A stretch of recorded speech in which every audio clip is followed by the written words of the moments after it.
অস্ট্রেলিয়ার মঞ্চে আবারও শ্রোতাদের মন জয় করেছেন জনপ্রিয় সঙ্গীত শিল্পী কুমার বিশ্বজিৎ। এক মাস ব্যাপী সফরে সিডনি, মেলবোর্ন, ব্রিসবেন, পার্থ ও অ্যাডিলেডে স্থানীয় সংগঠনের আমন্ত্রণে সদলবলে গান পরিবেশন করেছেন।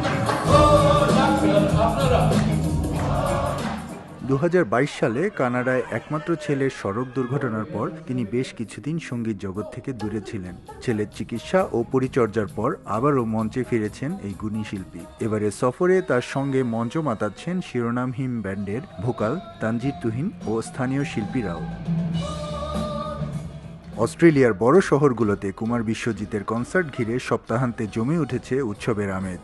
প্রবাসী বাংলাদেশিদের সাংস্কৃতিক পরিমণ্ডলে করোনা পরবর্তী আর্থিক মন্দা ও নানান চ্যালেঞ্জ সত্ত্বেও এসব আয়োজন প্রাণবন্ত হয়ে উঠেছে। তার পরিবেশনায় শ্রোতারা পেয়েছেন ফেলে আসা দিনের স্মৃতিময় উষ্ণতা। নিজেও প্রতিশ্রুতি দিয়েছেন যতদিন বেঁচে আছেন সর্বোচ্চ দিয়ে চেষ্টা করবেন বাংলা সঙ্গীতকে বিশ্বমঞ্চে পৌঁছে দিতে। এস এম আমিনুল রুবেল, সময় সংবাদ, অস্ট্রেলিয়া।